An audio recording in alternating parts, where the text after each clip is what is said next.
মাদ্রাসার কাছে আরেকটা আবেদন করতে চাই, আমাদের কলিজার টুকরা বোন, আমাদের কলিজার টুকরা মেয়ে স্কুলের মধ্যে যায়, বেশ্যাখানার মধ্যে নিয়া হোটেলগুলোর মধ্যে নিয়া আমাদের কলিজার টুকরা মেয়েদেরকে দর্শন করতেছে। কথা বলেন ঠিক কিনা? এজন্য আমরা চাই এদেশের মধ্যে এমন একটা আইন বাস্তবায়ন হোক, যেই আইন বাস্তবায়ন হওয়ার পরে সমস্ত মানুষ ভয়ে ভীত থাকবে যে কোনো মেয়েদেরকে দর্শন করা তো দূরের কথা, কোনো মেয়ের দিকে চোখ তুলে তাকানো যাবে না। কথা বলেন ঠিক কিনা? এজন্য আমরা সর্বমহলে সর্বোচ্চ চেষ্টা করব আল্লাহ সুবহানাহু ওয়া তাআলা যেন আমাদের সর্বোচ্চ মহলে কুরআন এবং হাদিসের আলোয় যাতে এই বাংলাদেশটা পরিচালিত হয়। আরেকটা কথা আপনাদেরকে বলি, শুনেন, আজকে আপনার রসুলের মহব্বত নিয়ে শুধু জমিনের মধ্যে চলেন এটা না, আপনার রাষ্ট্রকে নিয়েও যদি কোনো ইহুদি খ্রিস্টান মাথা নাড়া দিয়া উঠে, আমরা কয়েকদিন আগে সোশ্যাল মিডিয়ার মাধ্যমে দেখতে পেরেছি, ভারতের দাদা বাবুরা আমাদেরকে সব দিক দিয়ে দুর্বল মনে করতেছে মুসলমানের সংখ্যা বাংলাদেশে খুবই কম, আমরা হিন্দু খ্রিস্টান ইন্ডিয়ার মধ্যে অনেক বেশি আছি, আমাদের অস্ত্রও অনেক বেশি, আমরা লোক সংখ্যাও ব্যাপক, বাংলাদেশ আমাদের সাথে কোনোভাবেই পারবে না। তাই তারা মনে করতেছে বাংলাদেশের বর্ডার ক্রস করে তারা বাংলাদেশের মধ্যে ঢুকে বাংলাদেশকে ইন্ডিয়ার বর্ডারের সাথে একত্রিত করে বাংলাদেশটাকে ইন্ডিয়া দেশ নামে রূপান্তরিত করবে। আমরা সুনামগঞ্জের এই মাহফিল থেকে বলতে চাই, ও ইন্ডিয়ার দাদা বাবুরা, তোমরা যা মুখ দিয়ে বাহির করছো এতটুকুর মধ্যে সীমাবদ্ধ থাকো। তোমরা মনে করতে পারো যে বাংলাদেশের মধ্যে অস্ত্র কম আছে, মনে করতে পারো বাংলাদেশের মধ্যে মুসলমানের সংখ্যা ইন্ডিয়া থেকে অনেক কম আছে, তোমরা একথা মনে করতে পারো ইন্ডিয়ার দাদা বাবুরা বাংলাদেশের মুসলিমদের জনশক্তি কম আছে, তাদের পাওয়ার কম আছে। তবে একথা আমরা বিশ্বাস করি, বাংলাদেশের মুসলমান যদি নারে তাকবীরের স্লোগান নিয়ে মাঠে নেমে যায়, হাজারে হাজার ইহুদি খ্রিস্টানদেরকে আমরা আল্লাহর তৈরি জাহান্নামের মধ্যে কতল করে পেটিয়ে আমাদের অভ্যাস আছে। কথা বলেন ঠিক কিনা? বোধের না, আজকে মুসলমান শুধু নামে মুসলমানের পরিচয় দিতেছে, আজকে মুসলমান তার মুসলমানিত্ব থেকে অনেক দূরে সরে গেছে, যার কারণে আল্লাহ রাব্বুল আলামিন এই জমিনের মধ্যে ইহুদির মাধ্যমে মুসলমানদেরকে মার খাওয়াইতেছেন, হিন্দুর মাধ্যমে মুসলমানদেরকে মার খাওয়াইতেছেন, খ্রিস্টানের মাধ্যমে মুসলমানদেরকে মার খাওয়াইতেছেন। আজকে মুসলমান যদি আল্লাহর রাসূল সাল্লাল্লাহু আলাইহি ওয়াসাল্লামের রেখে যাওয়া দুইটা জিনিসকে শক্তভাবে ধরতো, এক নাম্বার হচ্ছে কিতাব আল্লাহ, আল্লাহর কুরআনকে যদি শক্তভাবে ধরতো, ও সুন্নাত রাসূলিল্লাহ, আল্লাহর নবীর সুন্নতে জীবনকে যদি আদর্শ মেনে শক্ত করে ধরতো, মুসলমানদেরকে ইহুদি খ্রিস্টানও আঘাত করতে পারতো না, ইসকন নামক মালাউনরাও আঘাত করতে পারতো না। একবার চিন্তা করে দেখেন কলিজার টুকরা আব্বাজান, আজকে মুসলমান মার খাওয়ার পিছনে একমাত্র সবচেয়ে দায়ী হচ্ছে মুসলমান। কথা বলেন ঠিক কিনা? আরো জোরে বলেন কথা ঠিক কিনা? আজকে মুসলমান আপনার কলিজার টুকরা বোনদেরকে ওপেনলি সমাজের সামনে দর্শন করতেছে, ইমপ্রিজন করতেছে। কেন? আজকে কোরআন আর হাদিসের বাহিরে আপনার জীবনকে পরিচালনা করতেছেন, আজকে আপনি কোরআন হাদিসের বাহিরে নিজের জীবনকে চালাইতেছেন, যার কারণে আল্লাহ জমিনের মধ্যে লানত আর গজব দিয়ে আপনাকে ধ্বংস করতেছে। কথা বলেন ঠিক কিনা? আরো জোরে বলেন কথা ঠিক কিনা? আজকে মুসলমানের উপরে কোনো ক্ষমতা কাটানোর শক্তি ছিল না। আজকে মুসলমান যদি সে তার রবের পথে চলতো, আজকে মুসলমান যদি তার নবীজি যে রাস্তায় চলার আদেশ করে গেছেন ওই রাস্তায় তার জীবনকে চালাইতো, তাহলে মুসলমান আজকে এত ক্ষতিগ্রস্ত হইতো না। কথা বলেন ঠিক কিনা? আজকে মুসলমান গানের ফ্যান্ডেলের মধ্যে প্রধান অতিথি হয়, আজকে মুসলমান নর্তকী বেশ্যা পতিতাদের হোটেলের কি হয় পরিচালক হয়, আজকে মুসলমান মসজিদ মাদ্রাসার সভাপতি সেক্রেটারি, টাকা পয়সা মসজিদ মাদ্রাসার পিছনে দিনী মাহফিলগুলোর পিছনে ব্যয় করার কথা ছিল, কিন্তু না, 50,000 60,000 টাকা খরচ কইরা আপনার বেশ্যা মহিলাদেরকে আইনা উলঙ্গ অবস্থায়, নবীজি হাদিসের মধ্যে বলে উলঙ্গ কারা? উলঙ্গ হলো ওই ব্যক্তি যেই মহিলা সামান্য ছোটখাটো কাপড় পরার পরেও তার শরীরের অঙ্গভঙ্গিগুলো দেখা যায়, ওই মহিলা হচ্ছে জমিনের মধ্যে উলঙ্গ। কথা বলেন ঠিক কিনা? আজকে ওই সমস্ত মুসলমান গানের ফেন্ডাল কইরা মহিলাদেরকে আইনা নাচায়া গান গাওয়ায়া টাকা দিতেছে, তাদের কলিজার মধ্যে বাজে না। কলিজার টুকরা আব্বাজান, এই মাহফিল কালকে আর থাকবে না, এই মসজিদের মাঠটা কালকে থেকে নবীজির হাদিস অনুযায়ী আর জান্নাতের পরিবেশ থাকবে না। এজন্য কলিজার টুকরা আব্বাজান, পর্দার আড়ালের মা বোনদেরকে বলবো, আপনার স্বামী, আপনার ছেলে, আপনার সন্তান যারাই আছে বাড়িতে, আজকের দিনের জন্য কমপক্ষে মাহফিলের মধ্যে পাঠাইয়া দেন। হয়তো আপনি যদি এই কথা বলে মাহফিলের মধ্যে পাঠান, ইনশাআল্লাহ 100% আমরা আশাবাদী আপনার এই পাঠানোর মাধ্যমে ওই যুবক হোক আর ওই ছেলে হোক আর ওই নাতি হোক আর আপনার স্বামী হোক, দুইটা কথা শিক্ষাও যদি বাড়িতে যায়, আপনি পাঠানোর মাধ্যমে দুইটা কথা শিখা, যে সওয়াব আমল করলো, যে সওয়াবের মালিক হইল, আপনি পাঠানোর মাধ্যমে সম পরিমাণ সওয়াবের মালিক হবেন। এই কথা আমরা আশাবাদী, আশা করতে পারি তো ইনশাআল্লাহ। এজন্য আমরা আবারও মহান রব্বে কারিমের শুকরিয়া আদায় করছি যে আল্লাহ আমাদেরকে হাজারো ধর্মাবলম্বী, হাজারো ধর্মে থেইগা আমাদেরকে মুসলিম নামে দুনিয়ার মধ্যে সৃষ্টি করে পাঠাইছেন, আমাদেরকে ইমানের দৌলত দিয়া জমিনের মধ্যে চলার মতো তৌফিক দান করছেন। এই আকাশ বাতাসকে মুখরিত করে মুসলমানের শক্তি সাহস যে আল্লাহ জবান দিছেন, ওই জবানকে উজাড় করে শরীরের সমস্ত শক্তি ব্যয় করে একবার বলি আলহামদুলিল্লাহ।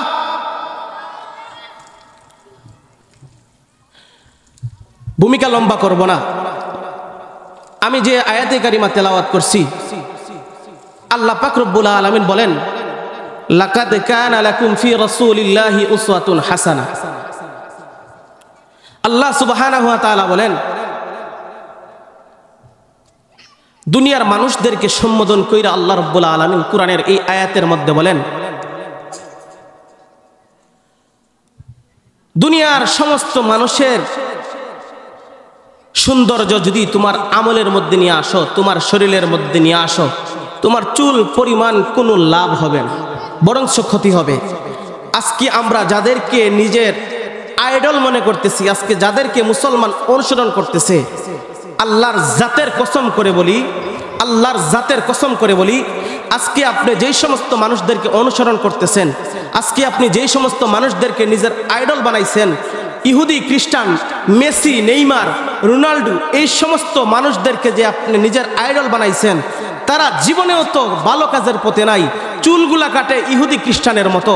আপনি মুসলমান, আপনার জবান থেকে শুনতে চাই, কলিজার টুকরা বাজান যুবক ভাই, আমার সাথে একমত থাকলে বলবেন, ইহুদি খ্রিস্টানে যেইভাবে চুল কাটে আপনিও যদি একইভাবে চুল কাটেন, তাহলে কি আপনি মুহাম্মদ সাল্লাল্লাহু আলাইহি ওয়াসাল্লামের খাঁটি উম্মত? কথা বলতে হবে, খাঁটি উম্মত না।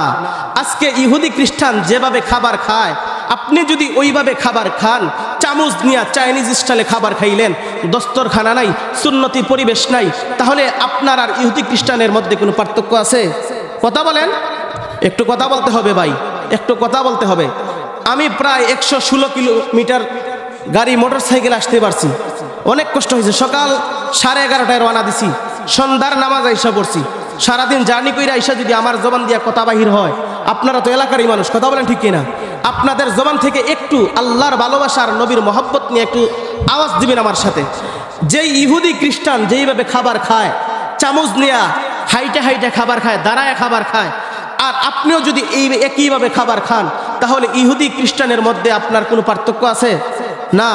ইহুদি খ্রিস্টান যেইভাবে খাবার খাইলো, আপনিও ঠিক একইভাবে খাবার খাইলেন। ইহুদি খ্রিস্টানের মধ্যে আর আপনার মধ্যে কোনো তফাৎ নাই, পার্থক্য নাই, কথা বলেন ঠিক কিনা? ইহুদি খ্রিস্টান দাঁড়ায় দাঁড়ায় প্রস্রাব করে, আপনিও যদি ডিলাকুলুপ ব্যবহার না কইরা দাঁড়ায় দাঁড়ায় প্রস্রাব করেন, ইহুদি খ্রিস্টানের মধ্যে আর আপনার মধ্যে কোনো তফাৎ নাই, কথা বলেন ঠিক কিনা? কলিজার টুকরা যুবক আব্বা যান, শুনেন, আপনি যেইভাবে রাস্তাঘাটে গিয়া মানুষের সাথে ওপেনলি খারাপ ভাষায় গালিগালাজ করেন, ইহুদিদের একটা কালচার হলো, তারা যখনই কোনো মানুষের সাথে মুলাকাত করে, যখনই কোনো মানুষের সাথে দেখা সাক্ষাৎ করে, তখনই তাদের গ্রাম্য ভাষায় অশ্লীল বাক্য ব্যবহার করে। আপনিও যদি আপনার প্রতিবেশীর সাথে খারাপ আচরণ করেন, তাহলে আপনার আর আপনার ইহুদি খ্রিস্টানের মধ্যে কোনো পার্থক্য আছে? নাই। এজন্য আল্লাহর পাক রব্বুল আলামিন, এজন্য আল্লাহ পাক রব্বুল আলামিন কোরআনের এই আয়াতের মধ্যে বলেন, লাকাদ কানা লাকুম ফি রাসূলিল্লাহি উসওয়াতুন হাসানাহ। হে দুনিয়ার মুসলমান, মুমিন, মুত্তাকি, পরহেজগারগণ, তোমাদের জন্য উত্তম আদর্শ আমি আমার রাসূলের মধ্যে রেখে দিয়েছি। বলেন না সুবহানাল্লাহ। আল্লাহ সমস্ত আদর্শ কার মধ্যে রেখে দিয়েছেন? আল্লাহ রব্বুল আলামিন নবীজির জীবনীর মধ্যে আমাদের জন্য উত্তম আদর্শ রেখে দিয়েছেন।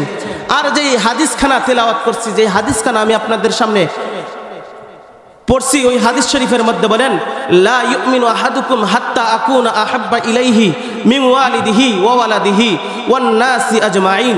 নবীজি হাদিস শরীফের মধ্যে বলেন, এই হাদিস বর্ণনা করার আগে নবীজি একটা কসম খাইছে, কি? ওয়াল্লাযী নাফসি বিয়াদিহি, সত্তার, ওই সত্তার কসম যার হাতে আমার জীবন, যার হাতে আমার জীবন, ওয়াল্লাযী নাফসি বিয়াদিহি, ওই সত্তার কসম যার হাতে আমার প্রাণ, লা ইউমিনু আহাদুকুম, তোমরা ততক্ষণ পর্যন্ত প্রকৃত মুমিন হতে পারবে না, হাত্তা আকুনা আহাব্বা ইলাইহি, যতক্ষণ পর্যন্ত প্রকৃত মহব্বত, হাত্তা আকুনা আহাব্বা ইলাইহি মিন ওয়ালিদিহি ওয়া ওয়ালাদিহি ওয়ান নাসি আজমাইন, তোমার আব্বা, তোমার আম্মা, তোমার স্ত্রী, তোমার সন্তান, দুনিয়ার সমস্ত মাল আসবাবপত্র থেকে রসুলের প্রতি ভালোবাসা বেশি না হইছে, ততক্ষণ পর্যন্ত তুমি প্রকৃত মুমিন হইতে পারবে না। এজন্য আমি আপনাদের কাছ থেকে শুনতে চাই, আমি আমার জীবনের চাইতে, আমি আমার স্ত্রীর চাইতে, আমি আমার কলিজার টুকরা আব্বা আম্মা জানের চাইতে, আমি আমার স্ত্রী সন্তান বাল বাচ্চার চাইতে একমাত্র বেশি ভালোবাসি কাকে? আল্লাহর নবীকে। কাকে? একটু জুড়ে বলেন, কাকে বেশি ভালোবাসি? আল্লাহর নবীকে বেশি ভালোবাসি। যদি আল্লাহর নবীকে ভালোবাসি আর আল্লাহর নবীর বিরুদ্ধে যদি জমিনের মধ্যে গুস্তাখে রাসূল জন্মগ্রহণ করে সুনামগঞ্জের মুসলমান, আপনারা স্পষ্ট ভাষায় বলবেন, কয়েকদিন আগে দেখলাম রাখাল নামক এক কুখ্যাত সন্ত্রাস, এক নাস্তিক মালাউন আমার রসুলকে নিয়ে বাংলার জমিনের মধ্যে ওপেনলি ফেসবুকের মধ্যে লেখালেখি করতেছে। আমি জানতে চাই, আমি আমার রসুলকে আমার জীবনের চাইতে সবচেয়ে বেশি ভালোবাসি, আমার স্ত্রীর চাইতে সবচেয়ে বেশি ভালোবাসি, আমার স্ত্রীর চাইতে আমার নবীকে বেশি ভালোবাসি, আমার মা বাবার চাইতে আমার নবীকে সবচেয়ে বেশি ভালোবাসি, আমার আব্বার চাইতে আমার নবীকে সবচেয়ে বেশি ভালোবাসি।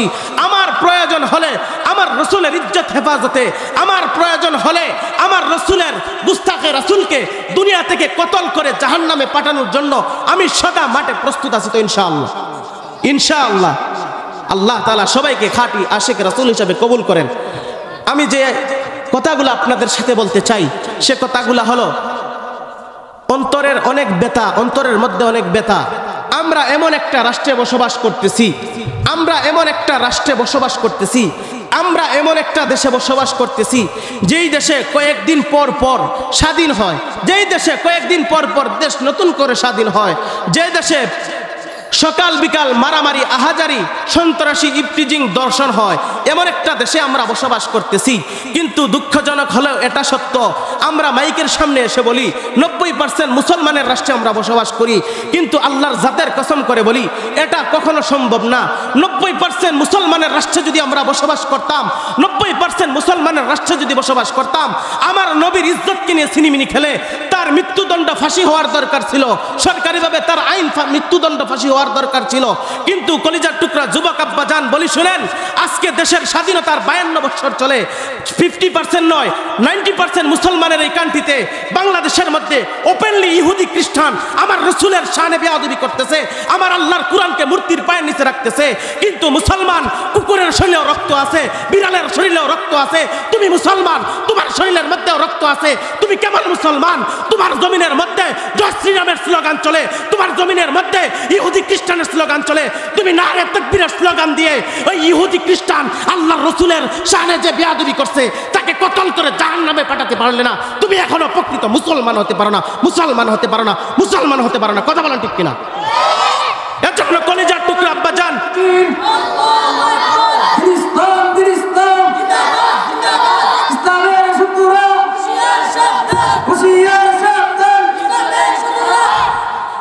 এজন্য কলিজার টুকরা আব্বা জান, আলোচনা শুনলাম, আলোচনার এই কান দিয়ে ঢুকছে আর ওই কান দিয়ে বাইরে হয়ে গেছে, বাড়িতে চলে গেলাম, মনে করলাম আমি মুসলমান, মসজিদে 5 ওয়াক্ত এসে নামাজ পড়তেছি। আল্লাহর জাতের কসম করে বলি, এমন কোন মুফতি বাংলার দেশের মধ্যে জন্মগ্রহণ করে নাই।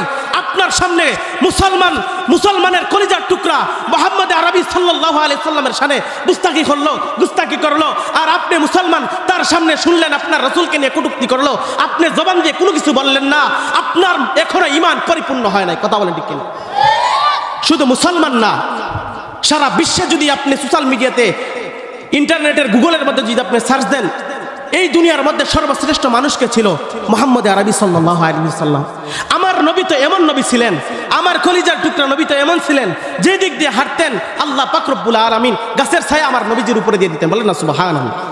আমার নবীজি তো এমন ছিলেন, আমার নবীজি যেই মিম্বরে বসে খুতবা দিতেন, মৃত মিম্বর, খেজুর গাছের ডালের ছাউনির মধ্যে বসে আমার নবীজি খুতবা দিতেন।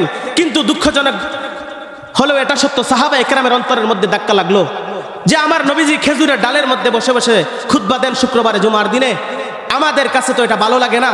হযরত উসমান রাদিয়াল্লাহু তাআলা আনহু, হযরত আবু বকর সিদ্দিক রাদিয়াল্লাহু তাআলা আনহু, আলী রাদিয়াল্লাহু তাআলা আনহু সবাই এই জিনিসটা উপলব্ধি করলেন, দেখলেন যে নবীজি খুতবা দিতেছেন কিসের? খেজুর গাছের ডালের মধ্যে দাঁড়ায়, নবীজির কষ্ট হয়ে যায়। তখন নবীজি সাল্লাল্লাহু আলাইহি সাল্লামের খেদমতে হযরত উমর ইবনুল খাত্তাব রাদিয়াল্লাহু তাআলা আনহু গিয়ে নবীজির কাছে মত বিনিময় করলেন, ও আল্লাহ রাসূল, আপনি যদি ইজাজত দেন, আপনি যদি অনুমতি দেন, তাহলে আমরা সাহাবায়ে কেরামরা চাই আপনি একটা কাঠের তৈরি মিম্বরের মধ্যে খুতবা দিবেন। বলেন না সুবহানাল্লাহ। আর একটু জোরে বলেন না সুবহানাল্লাহ। সাহাবায়ে কেরামের এই মত আর এই কথাবার্তা শুনে নবীজি ইজাজত দিলেন, যাও একটা মিম্বার বানাও। মিম্বার বানানো হলো কাঠের তৈরি, মসজিদের মধ্যে নিয়ে রাখা হইল।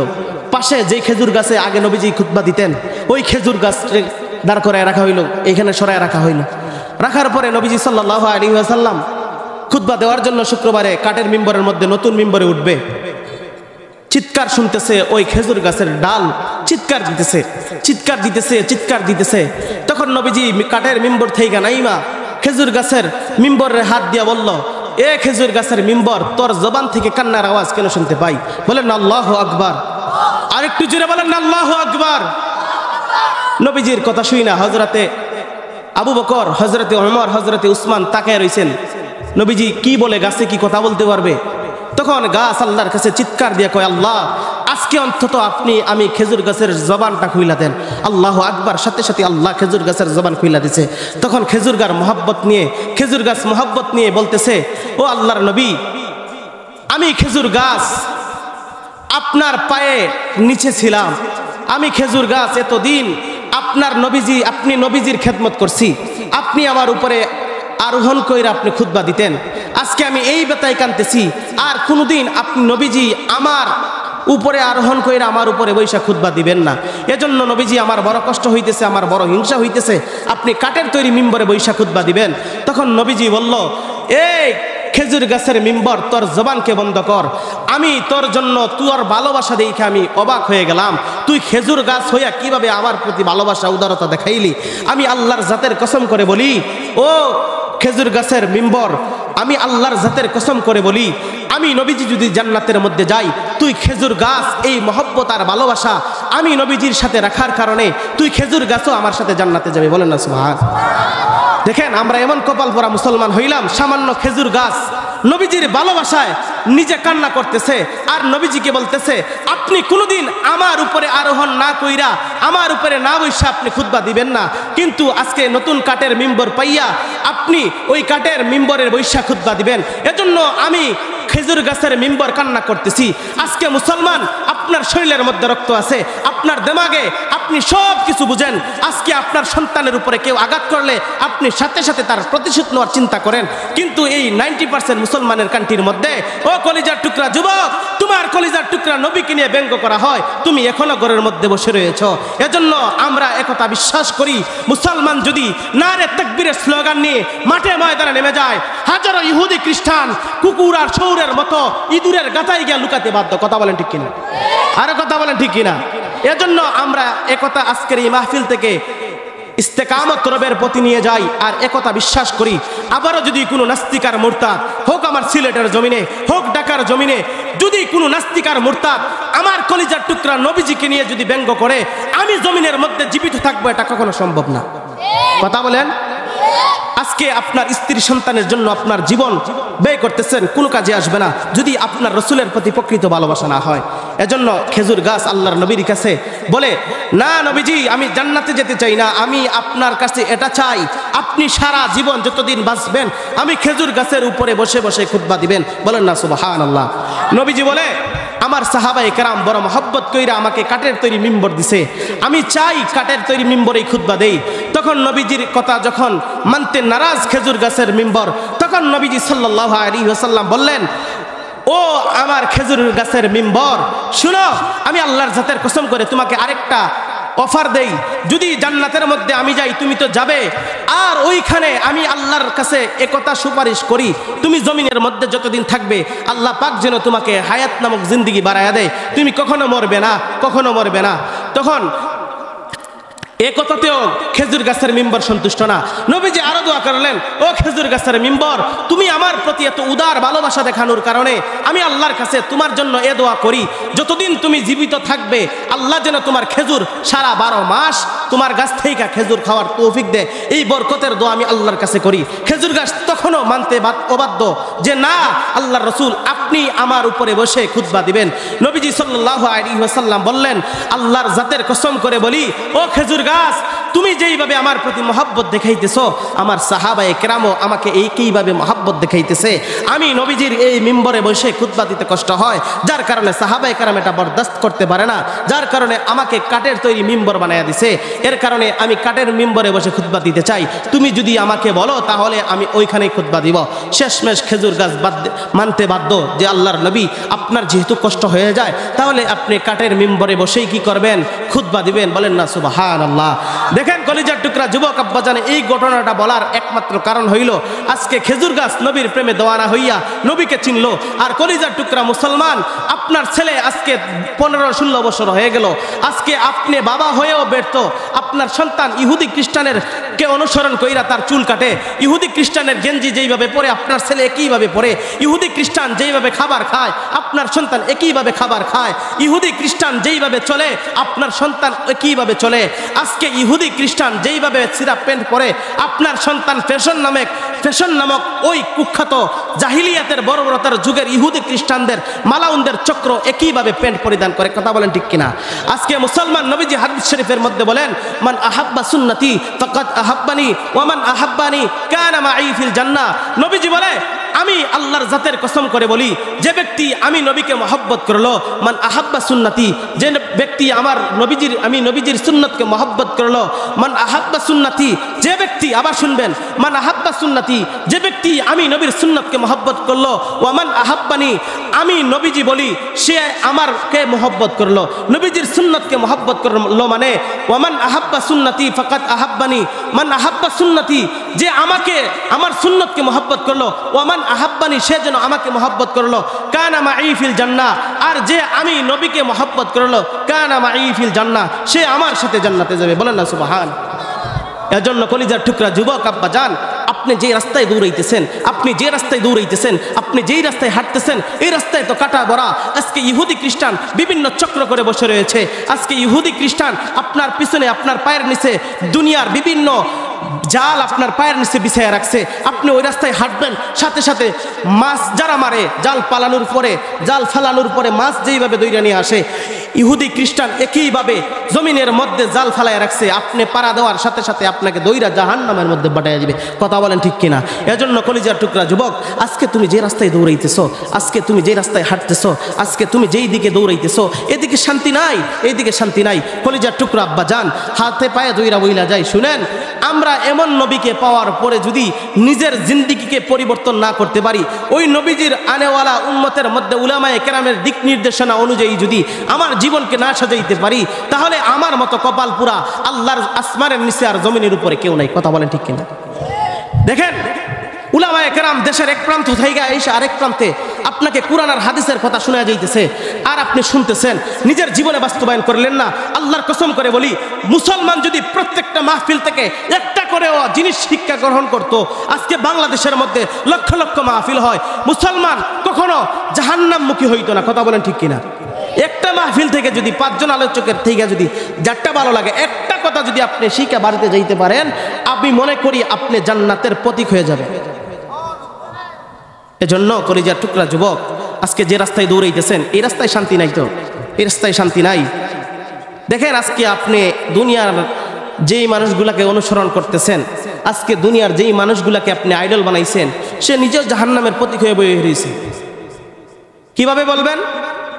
আল্লাহর নবী সাল্লাল্লাহু আলাইহি ওয়াসাল্লাম হাদিস শরীফের মধ্যে বলেন,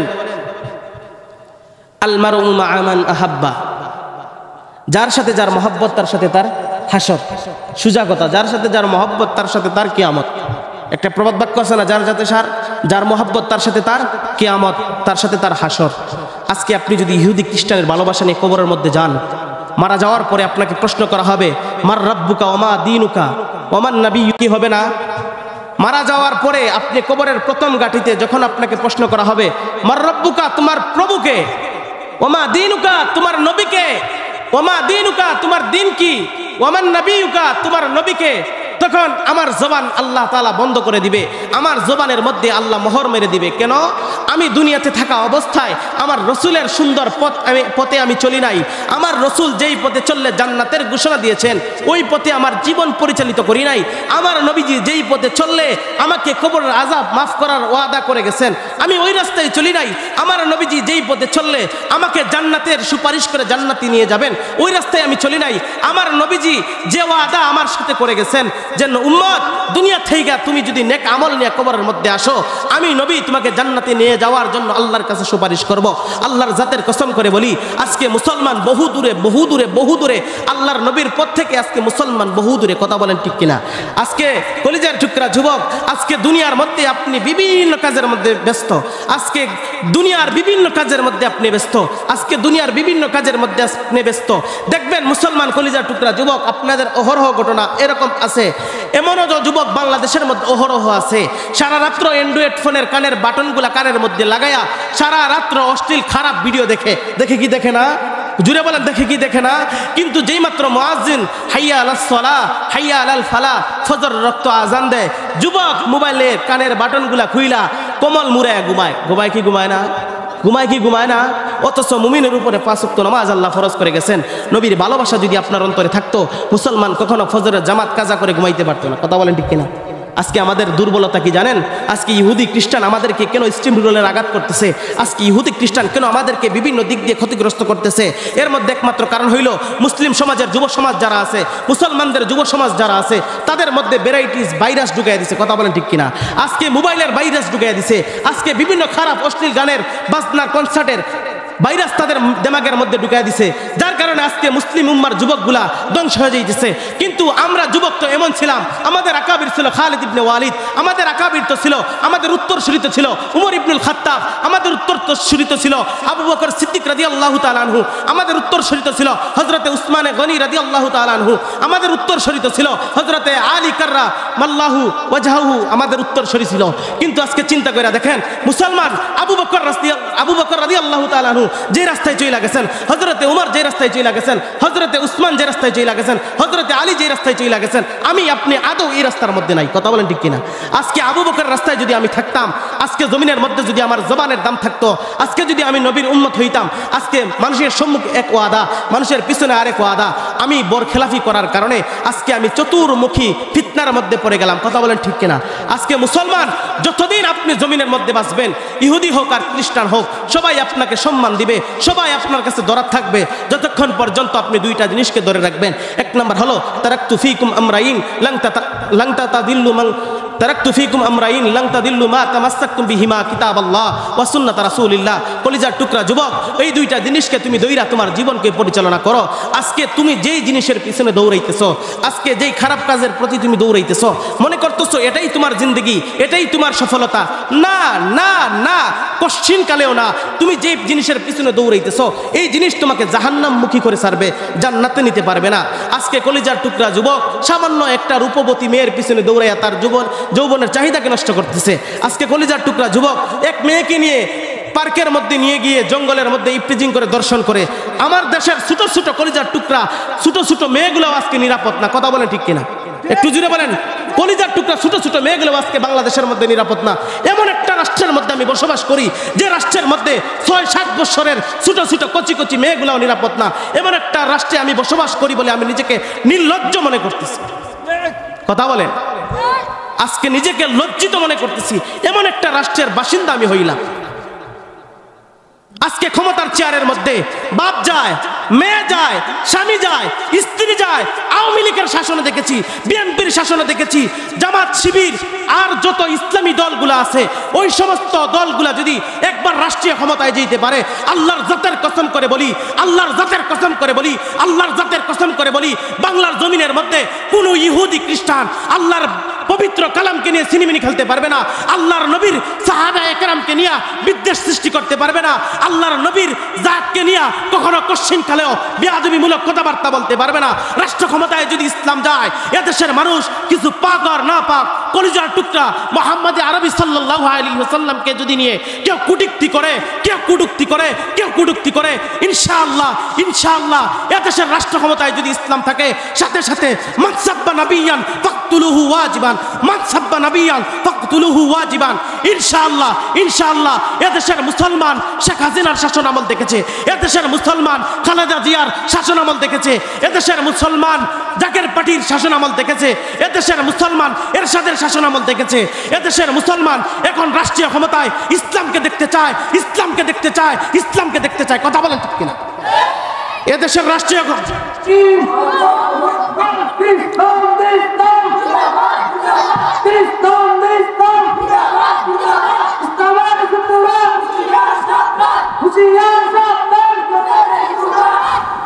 এজন্য কলিজার টুকরা যুবক, সামনে নির্বাচন আসতেছে। এই যে আপনাদের সুনামগঞ্জের রাস্তা দিয়ে আসলাম, ওই যে একটা ফেরিঘাট দিয়ে আসলাম, একটা ব্রিজ এখনো হয় নাই, অর্ধ অবস্থায় লটকানো। কথা বলেন, লটকানো কি লটকানো না? আজকে যদি কোনো আলেম রাষ্ট্র ক্ষমতায় যায়, আজকে যদি কোনো সৎবান ব্যক্তি রাষ্ট্র ক্ষমতায় যায়, এদেশের মানুষের কিছু হোক আর না হোক, এদেশের মানুষ কখনো সুদখুর ঘুষখুরদের সাথে সম্পর্ক করবে না। কথা বলেন ঠিক কিনা?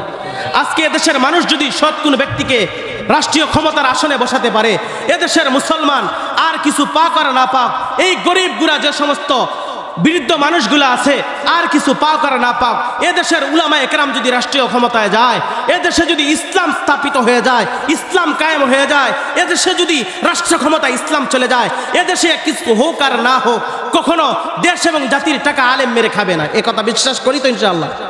কথা বলেন, এই কথা বিশ্বাস করি তো ইনশাআল্লাহ? আজকে দেখেন মুসলমানের অধপতনের কারণ হইল, নবীজি বলে গেছেন ইন্নাল উলামা ওয়ারাসাতুল আম্বিয়া।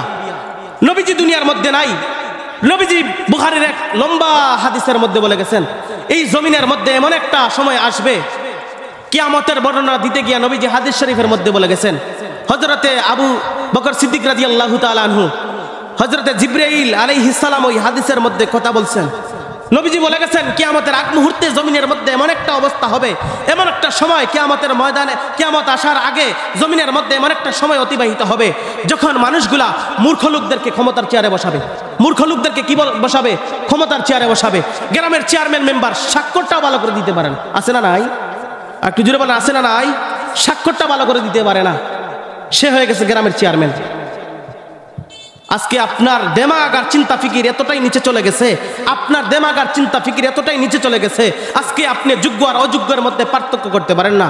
আজকে আপনার দেমাগ এতটাই, আপনার দেমাগের মধ্যে কুকুরে পেশাব করে দিছে, যার কারণে আপনার দেমাগটা এতটাই নষ্ট হয়ে গেছে, আপনি শিক্ষিত আর অশিক্ষিতর মধ্যে তফাৎ করতে পারেন না। কথা বলেন ঠিক কিনা? আজকে বুটের আগের দিন আপনি 300 আর 400 টাকায় আপনার বুটকে বিক্রি করে দেন। এজন্যই তো কপালপুরা বাঙালি শুইনা রাখেন, আপনি 300 আর 400 টাকায় আপনার বুট যেভাবে বিক্রি করে দেন, আপনার বুট বিক্রি করে দিয়া সারা বছর 5-7 বছর আপনি কি করেন? পস্তাইতে থাকেন। হাই রে, যদি আজকে আমি ভালো একটা মানুষকে নির্বাচিত করতে পারতাম, হয়তো আমি গরিব ফাউন্ডেশনের পক্ষ থেকে, আমি গরিব ফাউন্ডেশন থেকে কিছু সাহায্য ডোনেশন আমি পাইতাম। আজকে আমি গরিব, আমাকে সরকার সহযোগিতা করে না। এজন্য আমি মনে করি আপনাকে সহযোগিতা না করার পিছনে আপনি সবচেয়ে বড় গাফেল, কারণ আপনি রাষ্ট্রীয় ক্ষমতায় ইহুদি খ্রিস্টানদের অনুসারী ঘুষখোর সুদখোরকে আপনি ক্ষমতার চেয়ারে বসাইছেন, যার কারণে মুসলমান আপনাকে, এই সরকার এমপি আপনাকে সহযোগিতা করে না। কথা বলেন ঠিক কিনা? আজকে যদি আপনি একজন সৎ নেককার আমল করে নেওয়ালা, 5 ওয়াক্ত নামাজ পড়ে নেওয়ালা মানুষকে ক্ষমতার চেয়ারে বসাতে পারতেন, তাহলে ইনশাআল্লাহ এদেশে কিছু হোক আর না হোক আপনার সম্মানটুকু আপনি সময় মতো পেতেন। আজকে আপনার সম্মান না পাওয়ার কারণে আপনি নিজে দায়ী, কারণ যেই মানুষটা আপনাকে রেসপেক্ট করার কথা ছিল, যেই মানুষটা আপনাকে ইজ্জত দেওয়ার কথা ছিল, যে চেয়ারম্যান আপনার ছেলের বয়সের চাইতে আরো ছোট, সে গেলে মাহফিলের মধ্যে, সে স্টেজে গেলে, কোনো সালিশে গেলে আপনি তাকে চেয়ার ছাইরা দেন। কেন জানেন? আপনি তো তার কাছে আরো আগেই বিক্রি হয়ে গেছেন, যার কারণে আপনার ইজ্জত আর তার বাপের ইজ্জতের মধ্যে তফাৎ করতে পারে না। কথা বলেন ঠিক কিনা? আপনি যদি আপনার সৎ থাকা অবস্থায় আপনার নবীজির তরিকা অনুযায়ী যে সমস্ত মানুষগুলা চলে, আপনার বাংলাদেশের মধ্যে যে সমস্ত মানুষগুলা রাষ্ট্রীয় ক্ষমতায় ইসলাম যায়, গরিবের ইহুদি খ্রিস্টান রাষ্ট্রীয় ক্ষমতায় যদি ইসলাম যায়, তাহলে একটা মুসলমান সরকারের কাছ থেকে ইহুদি খ্রিস্টান কতটুকু পরিমাণে সহযোগিতা পেতে পারে? একটা রাষ্ট্র ক্ষমতায় যদি ইসলাম যায়, তাহলে ইহুদি খ্রিস্টানের কতটুকু নিরাপত্তা থাকবে? একটা মুসলমানের রাষ্ট্রের মধ্যে যদি রাষ্ট্রীয় ক্ষমতায় ইসলাম থাকে, হিন্দু কতটুকু সহযোগিতা পাবে? বৌদ্ধ কতটুকু সহযোগিতা পাবে? ইহুদি খ্রিস্টান কতটুকু সহযোগিতা পাবে? এই দিক দিয়ে যদি আপনি বিবেচনা করতেন, তাহলে আল্লাহর জাতের কসম, আজকে রাষ্ট্রীয় ক্ষমতা ইসলাম থাকলে আর কখনো শিশু, নাবালেগ মহিলাগুলাকে ইপটিজিং করতো না। কথা বলেন ঠিক কিনা? কারণ তারা অবশ্যই অবশ্যই জানে, তারা 100% জানে যে রাষ্ট্রীয় ক্ষমতায় যদি ইসলাম যায়, আর কিছু হোক আর না হোক, কোনো মহিলার দিকে চোখ তুলে তাকানো অসম্ভব হয়ে যাবে। কথা বলেন ঠিক কিনা? আজকে যদি আপনি রাষ্ট্রীয় ক্ষমতা ইসলাম আনতে পারেন, আপনার সুনামগঞ্জ এলাকায় চুরি বন্ধ হয়ে যাবে। আজকে যদি আপনি রাষ্ট্রীয় ক্ষমতা ইসলাম আনতে পারেন, আপনার এলাকায় সুদের ব্যবসা বন্ধ হয়ে যাবে। আজকে যদি আপনি রাষ্ট্রীয় ক্ষমতা ইসলাম পৌঁছাইতে পারেন, তাহলে আপনার এলাকায় ঘুষের কারবার বন্ধ হয়ে যাবে। আজকে যদি আপনি আপনার এলাকায় ইসলাম প্রতিষ্ঠা করার জন্য সর্বোচ্চ চেষ্টা করেন, আর কিছু হোক আর না হোক, আপনার কলিজার টুকরা মেয়েগুলা স্কুলে গেলে কোনো বখাটে ছেলেরা ইফতিজিল করার দুঃসাহস দেখাতে পারবে না। কথা বলেন ঠিক কিনা? আজকে আমার কলিজার টুকরা বোনগুলা কলেজ ভার্সিটির মধ্যে যায়। আমরা সরকারের আমলে দেখেছি এমন সরকার আমাদের ছিল, যেই সরকার নিজেই আইন করত, বুরকা মুখোশ পরে, মাস্ক পরে, এইগুলা পরে, হিজাব পরে স্কুলের মধ্যে আসা যাবে না। করছিল কি করছিল না? এমন সরকারের এমন কর্মচারী, এমন শিক্ষকও বাংলাদেশের মধ্যে ছিল, যারা চাইতো হিজাব, বুরকা এগুলা পরা তাদের জন্য কি করে দিছিল না, কুচ করে দিয়েছিল, এগুলা পরা যাবে না। কিন্তু আল্লাহর কসম করে বলি, মুসলমান, এখনো সময় আছে। যদি আপনি বনি ইসরাইলের যুগের মধ্যে ফিরে যান, আপনি যদি আবারও সেই জাহিলিয়াতের যুগে ফিরে যান, আপনার কলিজার টুকরা মেয়েদেরকে এখনো বুরকা পরায়া, এখনো হিজাব পরায়া স্কুলের মধ্যে পাঠান, মাদ্রাসার মধ্যে পাঠান।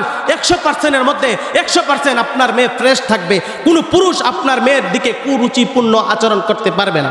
তাহলে আর জুড়ে এজন্য আমরা চাই বাংলাদেশের সর্বোচ্চ মহল থেকে, সর্বস্তরের মহল থেকে, আমি আজকের এই সুনামগঞ্জের মাহফিল থেকে বাংলাদেশের প্রধান উপদেষ্টা ডক্টর ইউনূস সাহেবের কাছে দরখাস্ত করতে চাই, আপনি বাংলাদেশের আইন সংবিধানের মধ্যে এই আইনটাও ঢুকান।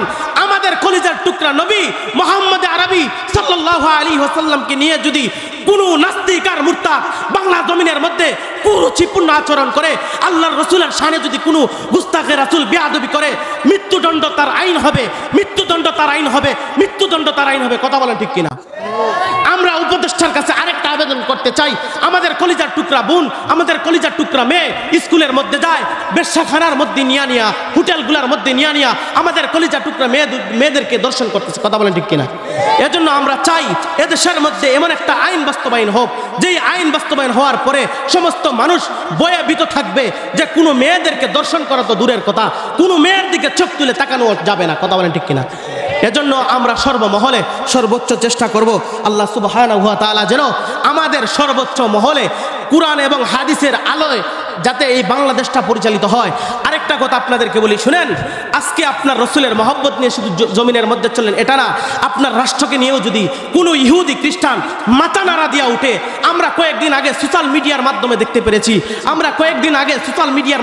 পেরেছি, ভারতের দাদা বাবুরা আমাদেরকে সব দিক দিয়ে দুর্বল মনে করতেছে মুসলমানের সংখ্যা বাংলাদেশে খুবই কম, আমরা হিন্দু খ্রিস্টান ইন্ডিয়ার মধ্যে অনেক বেশি আছি, আমাদের অস্ত্রও অনেক বেশি, আমরা লোক সংখ্যায়ও ব্যাপক, বাংলাদেশ আমাদের সাথে কোনোভাবেই পারবে না। তাই তারা মনে করতেছে বাংলাদেশের বর্ডার ক্রস করে তারা বাংলাদেশের মধ্যে ঢুকে বাংলাদেশকে ইন্ডিয়ার বর্ডারের সাথে একত্রিত করে বাংলাদেশটাকে ইন্ডিয়া দেশ নামে রূপান্তরিত করবে। আমরা সুনামগঞ্জের এই মাহফিল থেকে বলতে চাই, ও ইন্ডিয়ার দাদা বাবুরা, তোমরা যা মুখ দিয়ে বাহির করছো এতটুকুর মধ্যে সীমাবদ্ধ থাকো। তোমরা মনে করতে পারো যে বাংলাদেশের মধ্যে অস্ত্র কম আছে, মনে করতে পারো বাংলাদেশের মধ্যে মুসলমানের সংখ্যা ইন্ডিয়া থেকে অনেক কম আছে, তোমরা একথা মনে করতে পারো ইন্ডিয়ার দাদা বাবুরা বাংলাদেশের মুসলিমদের জনশক্তি কম আছে, তাদের পাওয়ার কম আছে।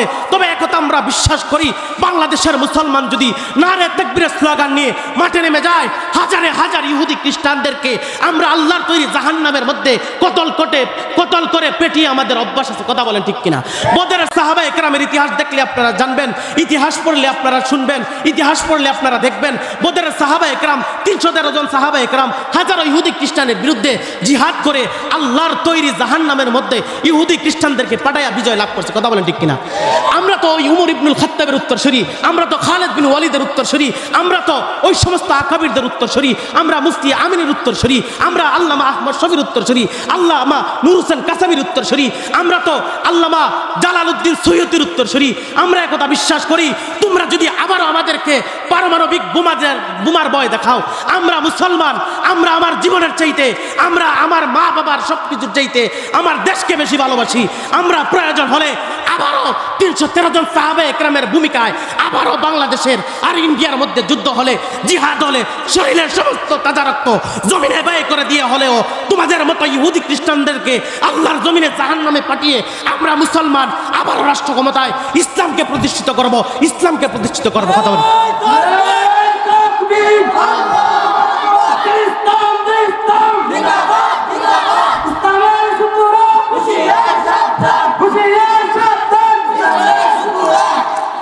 এজন্য কলিজার টুকরা আব্বাজান, শুধু আলোচনা শুনলাম আর ইমানে গায়রত নিয়ে ঘরের মধ্যে বসে থাকলাম, এটা কখনো সম্ভব না। মুসলমানদের ইতিহাস আপনারা পড়বেন, ইতিহাস হুজুরদের কাছ থেকে জানবেন।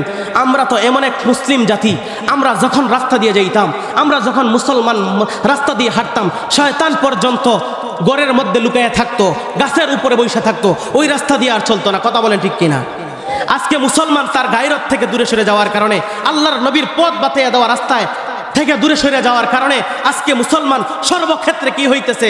অপমানিত আর অপদস্থ হইতেছে। কথা বলেন ঠিক কিনা? এজন্য আমরা চাই এই রাষ্ট্রীয় ক্ষমতায় ইসলাম আসুক। ইসলাম যদি রাষ্ট্র ক্ষমতায় আসে, আপনি যদি এরকম দাড়িওয়ালা আলেমদেরকে ক্ষমতায় পাঠাইতে পারেন, আপনার দেশের সর্বোচ্চ সম্পদ সব দিক দিয়ে হেফাজতে থাকবে। কথা বলেন ঠিক কিনা? আল্লাহ তাআলা যে কথাগুলো বললাম, আল্লাহ তাআলা আমাদের সবাইকে আমল করার তৌফিক দান করুক। আর দ্বিতীয়ত হচ্ছে, আমরা একথা বিশ্বাস করি, আমাদের ইমানি গায়রত যতদিন আছে ভিতরে, আমাদের ইমান নামক দৌলত যতদিন ভিতরে আছে, আমার বাংলাদেশের মধ্যে, আবার বলে যাই, আমার বাংলাদেশের মধ্যে কোনো ইহুদি খ্রিস্টান আমার কলিজার টুকরা নবীজি সাল্লাল্লাহু আলাইহি সাল্লামকে নিয়ে বেয়াদবি করবে, আমি মুসলমান কখনো করে বসে থাকবো না। কথা বলেন? আমরা সবাই তো ইনশাআল্লাহ দুইটা হাত তুলে দেখতে যাই, আমরা কারা কারা আল্লাহর নবীর ইজ্জত হেফাজতের জন্য প্রয়োজন হলে আবারও ময়দানে নেমে নিজের সমস্ত শক্তি ব্যয় করে দিয়ে, প্রয়োজনে নিজের স্ত্রীকে বিধবা করে, প্রয়োজনে নিজের সন্তানদেরকে এতিম করে, প্রয়োজনে মায়ের কুল খালি করে, প্রয়োজনে আবারও তাজা রক্ত জমিনে ঢেলে দিয়ে আল্লাহর নবীর গুস্তাখে রাসূলকে আল্লাহর তৈরি জাহান্নামে পাঠিয়ে দিয়ে আমি মুসলমান নবীর উম্মত হিসাবে আল্লাহর তৈরি জান্নাতের মেহমান হতে চাই। কথা বলেন ঠিক কিনা? আল্লাহ তাআলা আমাদের সবাইকে নবীর ভালোবাসা নিয়ে কবরে যাওয়ার তৌফিক দান করেন। সকলে বলি আমিন। নাসরুম মিনাল্লাহি ওয়া ফাতহুন করিম। আসসালামু আলাইকুম ওয়া রাহমাতুল্লাহি ওয়া বারাকাতুহু।